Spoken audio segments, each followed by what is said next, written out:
welcome to the Alexandra Wenman Show. I'm very pleased to introduce you to my dear friend, Mr. Eric Earll of Two Guys in the Know. He's one part of a wonderful spiritual duo called Two Guys in the Know with his partner Bert Strassburg, who can't be with us because we've left Bert back in America, and Eric's come all the way to fancy London to to hang out with us here. So thank you so much for being with me today, Eric. Thank you for having me. It's an absolute pleasure. We're both in our purple today. That's we'll right. pick different shades of purple. It's wonderful. That's right. Can you tell our viewers a little bit about you and what you do and how you came to be doing this work? Oh wow, loaded question. How much time have we I know, got? how much time have we got here? So Bert and I have been practicing professionally doing psychic medium readings for about 10 years. We do our readings together, which is very different. You don't typically see that. So It's a bit unusual, isn't it? Yeah, we call it a multi-perspective reading. So we're both psychic mediums. I've seen dead people as long as I can remember. I always thought it was normal. How did that start for you? My grandparents lived in a house in southwest Missouri in the States that it was a really hotbed of Civil War activity. And I would go down in their basement, and their basement is something out of a horror movie. It should have been in a horror movie. And it wasn't like it was gross. It just had the caverns and everything. That typical American basement, right? Yeah, that you see in the movies. Yeah, absolutely. And I was just terrified to go down there because I always saw a dead Confederate soldier down there. And he never talked to me, he just glared at me. And one day I asked my grandma, I wanted a popsicle, so I wanted an icy. And she's like, okay, we have to go down to the basement. And she's like, you know where they are, just go get them. And I'm like, no. So she takes me and she's holding my hand as we go down. And we get it, and we're walking down to the freezer, and I point at her and I say, Grandma, don't you see the soldier? And all she did was, she's digging in the deep freezer. She's like, oh, honey, he won't hurt you. So do you think she saw him too? No, I've actually but asked she didn't her. want to freak you out. I've actually asked her that, and she told me that she's like, no, really, it was just me telling you that because I was busy. I can imagine her head down in the freezer just going, what? Yeah, oh yeah, just totally. act normal. Totally, but she's actually quite open to this stuff. She's very open to angels, especially, and has been one of my biggest supporters and one of Bert's biggest supporters as we started doing this work. So, yeah. So it all started at the age of 3, really, and then from that point on, I just assumed, oh, everybody sees these, so why do I need to bring it up? Everybody sees them, And then what happened after that? Did you ever at any point, there's a lot of people who talk about having early psychic experiences. Mm-hmm. Oftentimes we learn to shut it down. Did you go through that similar kind of pattern? Did you ever feel like you had to rein it in, or was it more you just developed it as you grew? It's interesting. I hadn't really thought of it that way until you asked the question that way.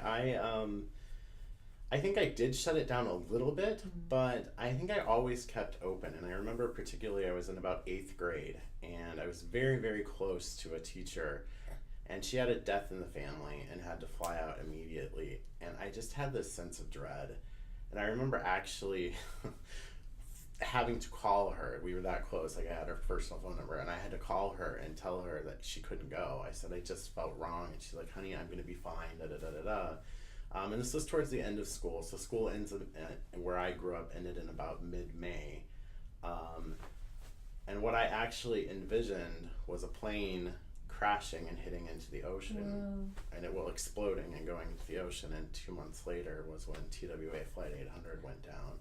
And I remember I was with my grandparents in Minnesota, where I now live, and as soon as that went on, like literally I was a basket case, and they just assumed it because I was afraid, because that was also the airline I happened to fly while I was coming up, and I never really went into why it scared me so much, but that brought that back to me, that really was the point that I can say that messages started coming to me, and I did go through a period where I had to say, nope, I can't do this. Yeah, because that was going to be my next question. Has it been a kind of a current, an ongoing theme where you've seen sort of tragedies before they've happened, or you've seen things you didn't want to know before they've happened? Yeah, often I do. And I don't necessarily put them out there because I also don't want to cause panic and fright. Excuse me. 9/11, a day we'll never forget. 2 weeks before that, I saw that happening, and I'm like, there's no way. There's no way this is possible. And what's interesting is I found that a lot of people that are one of us, if you will, that are going through this awakening, they had very similar experiences, especially around that event, and we all discounted ourselves. And I never ever thought that you that would could even think be it was possible. a metaphor, right? You wouldn't think that was possible. Right. You see the tower card in the tarot and you think, oh, that's got to just mean that there's an old pattern collapsing or something. Exactly. It's incredible. Yeah. Amazing. And so how did you come through that? Because for other people out there that are waking up and having experiences, because as we know, every single day there's more and more people starting to have these psychic phenomena occur, and they might not know how to control it. What would you say to people if they are seeing things that they might not be comfortable with? That's a really good question. I think that's something that I wish I had someone I could ask that question to. And the biggest thing is, you're never a victim. You are always in control. So if something is bothering you, it's hurting you, it's scaring you, you simply have to put the intention and the message out that I'm not going to put up with that anymore. I'm done with that. And that's something that a lot of people really struggle with. And but the thing with intention is, if you have any doubt, you didn't put the intention out. So you have to be 100% sure that, nope, I don't want this. I'm not someone who goes around and says, oh, Spirit was waking me up in the night. Well, if you want Spirit to wake you up in the night, that's going to happen. I sleep quite well because I set that intention that Spirit can only wake me up in a dire emergency.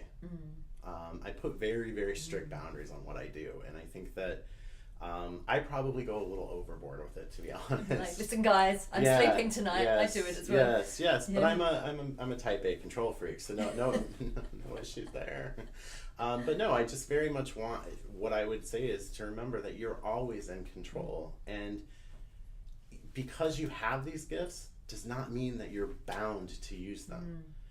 I never had a desire to use these gifts until I was kind of given the push that I needed to do it. But just because I have these gifts doesn't mean I need to use them. It's really, we all have free will, and that's something to remember too. As you've got free will, you've got control. And talk to us about your gifts. So how does it work for you? It's quite like, because a lot of people are very visual, lots of people are clairaudient, many people are bringing it all together now, but you're very... Yeah. So the funny part is, you talked about Bert and I working together as two guys in the know. The in the know came from actually how my gift works. I'm what's called claircognizant. Clair just meaning clear, cognizant meaning thinking. So clear thinking. It means I just know things.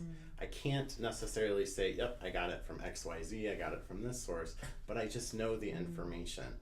And so when I'm doing a reading, though, one of the things that I will do is I will say, you know what, I understand that I know this information, but I need to see it, I need to hear it. So I will then ask for the message to come to me differently so that I can confirm and get out of my head that I didn't just make that up. Because we need reference points, don't we, and evidence. Absolutely. It's such a test of trust when you're claircognizant. Yeah. And you can't tell people, I just know it. I mean, you can, but it's but how do you know it? Yeah. I just know. It's about being really confident in that.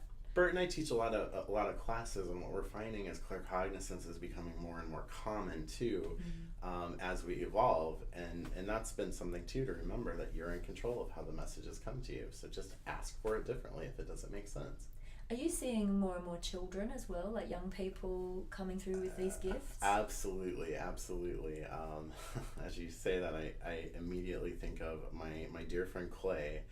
He has twin 1-year-old daughters who, in addition to doing readings, I also, as you know, run a metaphysical shop in the cities and the Twin Cities, and he brings them in every once in a while, and they are just amazing. Looking into their eyes, and half the time I can't pay attention to what anybody else is saying because they're jabbering with me and talking to me and telling me all the plans they have and why they chose Clay and his wife Hasina.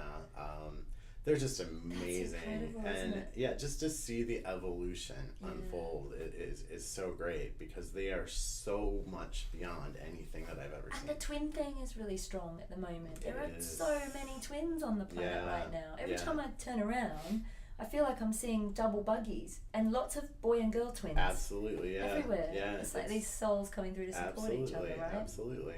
Yeah. It's amazing. Yeah, it's so really cool. So how did you and Bert meet, and how did you both come to work together? Because Yeah. they're quite a dynamic duo, these two. You have to see them both together. And they have this amazing little chihuahua called Peanut. She's just... My baby. She's beautiful. Yeah, she is my child. So Bert and I met, Bert and I are married. So we met going on 12 years ago. And we started dating, went through the normal love paradise, and then reality sets in. But it was a night that I had spent at his house. His house that he lived in was well over 100 years old.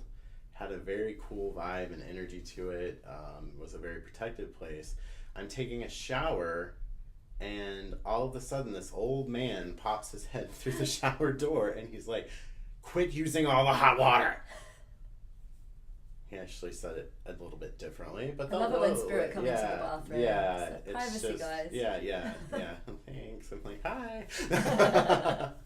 But because I had seen these things and heard these things, it didn't scare me. Yeah. And I basically told him to bugger off, and I don't need to deal with you right now. And later that day, he appeared, and I started talking to him, and I said, "So who are you?" And he said, "Well, I'm Ernest." And then he told me a couple other things about himself and the house and yada yada yada, and he was just very much attached to that house and had no intention of leaving it, because it was his pride and joy, essentially. And Bert had been doing a lot of restoration work and things like that, so he was really impressed with the work that Bert was doing, but didn't hesitate to tell Bert if he was doing something wrong either. But I backtrack. That night when Bert came home from work, literally as he's walking in the door, the first thing out of my mouth is, "Do you have a ghost?" And he's like, "Oh, you met Ernest, right?" He's like, "Yeah." And I'm like, "Is his name Ernest?" And then I see all the color drain out of his face, and he's like, "Yeah." And he said, "Is he kind of an asshole?"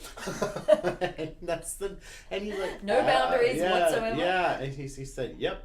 And I said, "Okay, then I'm not crazy. I totally was just quite sure I was making this up, because I'd never felt his presence there before, but the space always felt very protected." And as we lived there, Ernest was very protective of us. So it was kind of a cool, and I say this not meaning it derogatory, but Ernest almost felt like a pet, because he was our constant companion. And you do get spirit that are they are assigned, or they are like guardians of a space. Absolutely. And then you can't force them to move on sometimes. No. They And we asked him, then that's a soapbox issue for me is, do you force them or do you ask them? And I think, it's always fine to ask. And Ernest had no interest in leaving. He was very happy where he was. He was not afraid. He was just like, "I'm not ready to go." He's got free will too. Exactly. So, yeah. That's wonderful. Yeah. So I want to talk about how we met, and we're going to get a dear friend of ours on in a second, our mutual friend Lorraine Flaherty. The trouble. And because Eric and I met at the Conscious Life Expo in LA, Los Angeles. Yes. We were next door to each other in a booth, and Lorraine has been coming out for quite a number of years, hasn't she? Yes. So we're going to get Laurie on, and we're going to have a little chat, the three of us, just to have a giggle, really, just to get the gang together. So we'll be back in a second. Awesome. So we're back again, and we've got the gang all together. So we've got Mr. Eric Earll and Ms. Lorraine Flaherty. And so Laurie, tell us in your words how you first met Eric, because this is quite a few years now in the running. It was about once upon a time, long time ago, in a land far away. La La Land, in fact. Yes. So Los Angeles Hilton Conscious Life Expo, which I've been going to for the last 4 years, and 3 years ago, Eric and Bert appeared as if by magic next to me. And it was just so funny because they sat down and I looked over and I said hello, as I would do to all of the stall holders, and it was just this instant, I know you. Yes, I know you, absolutely. and I know you. And then Peanut came out, and Peanut is about this big, and Peanut just looks at you. Peanut decides whether she likes you or not, and lets you know by when you hold her, will stick her tongue directly up your nose to really connect with you. And it was at that moment I think I was kind of accepted once I had a good clear out of the nostril. But it was instant, and it felt like family. It was one of those meetings where you know that this is a friendship that is going to stay with you for the rest of your life. And so these guys were doing amazing readings, and we were just watching the faces of the people that were having these readings, and just the incredible kind of, I don't know whether it was relief, it was reassurance, it was, you saw people come in anxious with questions, and then they left, and it was just a completely different energy. And just a real sense of gratitude. And I remember thinking, there's something really magical going on over there. I don't know what it is, but it was just incredible. And the two guys are so different. How much do I owe you for that? I'll pay you later. But so different in their ways, because obviously this one's very chatty, and Bert is a little quieter, but yeah, and but nonetheless, when it's his turn to speak, when he does speak, it's so profound. What comes out. There's no wastage really. It just is exactly what that person needs to hear in that moment. And even Peanut is sat doing her piece. She's you can feel the healing, and it's funny because she knows.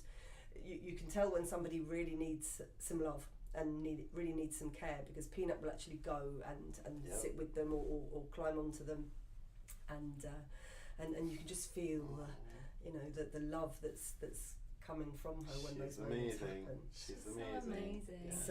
So every year from that point on, we've always shared the booths next to one another, and And I just want to say, like, the three of us, while Eric's been in London visiting, three of us have got together and we've just been having a complete giggle and being silly. Absolutely. And the conversation has really been about how it's really important, first of all, especially if you're on the spiritual path, to just align yourself with your people. Like, find your people that feel like your family, not necessarily your blood family, but your soul family. Right.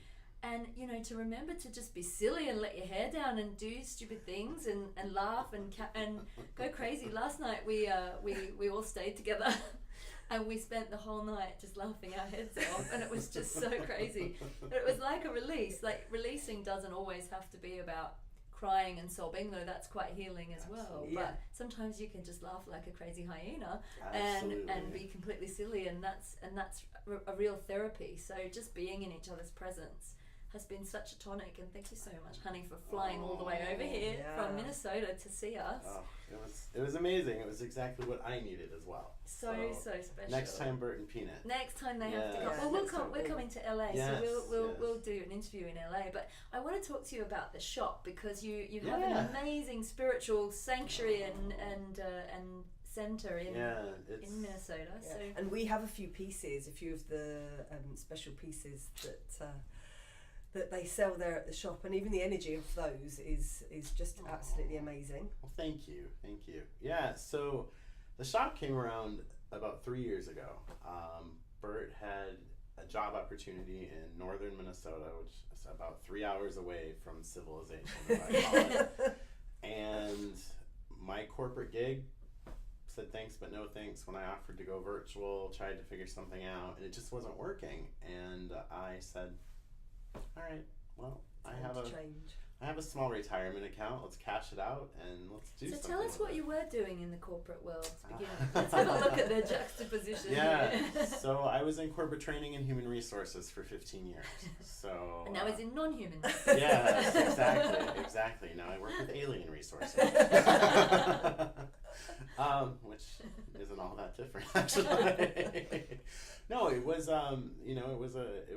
it was a bittersweet moment for me, because it was scary, and I had always joked, okay, well, if this comes to an end, I'll just open a shop, because I knew what I didn't want to do, and this isn't to bash any other shops, things like that, but the energy that I put into my shop, I want you to feel as if you're coming into my home. Yeah. And Bert feels the same way, and I shouldn't say my, because it is our shop. I'm just there more. Bert, thank God, has the paycheck. But it's been an adventure. we opened in a town of 211 people. Wow.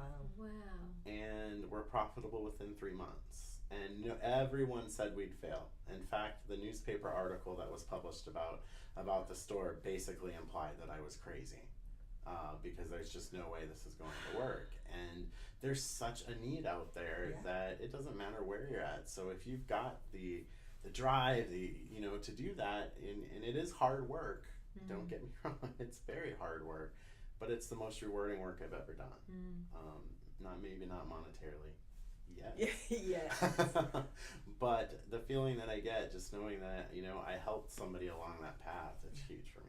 And what's the name of the shop so that people know how to find you? Yeah, so the name of the shop it's called Awakenings, Gifts and Guidance for the Soul. Which is just amazing. Yeah, it's in Minneapolis. So if you're ever in Minneapolis, look us up. Otherwise, you can always find information about Bert and I on our website, which is just www.twoguysintheknow.com. And it's the number the two. number two. Yes, yeah. Lots of information there. Bert and I work via Skype, email, it doesn't matter. So if you're drawn, and this isn't a sales plug because I don't do that. If you're drawn to get a reading, get a reading. If you're not, I'll sales plug you, mate, because seriously, he's one of the best psychics I think I've ever met. I mean, even just hanging out together, I feel like it's like being in Eric's energy. My own gifts have heightened. It's like we're all three of us are just on fire. We're all bouncing off each other, and trying to go to sleep. All sorts of visitors walking through our room last night. It was like hilarious. So, but I can wholeheartely recommend Two Guys in the Know because they are both such loves, and we're sending all our love to Bert. Bert, if you're watching, we love you. We love you. And I miss you. we're gonna see you soon. And so Two Guys in the Know, and also the shop I feel is quite a hub for people in the wider area as well. It's like I think it's just going to grow from there. Absolutely, we already have some expansion plans that are in an envelope that's sealed right now because it's not possible yet. Yeah. But they're coming. Yeah. And it would actually almost double the size of our space. Excellent. And so there's workshops and all sorts of workshops courses and it's a quaint little space at the moment, but it works. And they sell oracle cards, which is my crystals. Crystals, candles, organ generators. I have a story. I can tell you the story about every item that's in my shop. I'm very selective about what comes into the shop. So if it doesn't feel good, it's not going to be there. Or if I wouldn't spend my own money on it, it's not in the shop. So that's my philosophy. And what's your 3 favorite items or objects in the shop at the moment that you're selling? Himalayan salt lamps, number 1, because I think everyone should have about 25 of them. Yeah. They should be in every room of your house except the bathroom. That's because they melt, right? Yes, they get wet and the humidity is not good with salt. The second one probably is oracle cards, because they're a great tool for anyone, but especially someone who's maybe feeling a little stuck, who does have gifts, but they're not trusting themselves. The cards don't lie. Yeah. They can't lie to you. They come out and boom, there it is. You can put them back in the deck and still get the same message. It doesn't matter. And then the other thing, oh gosh, this is tough. There's so many things.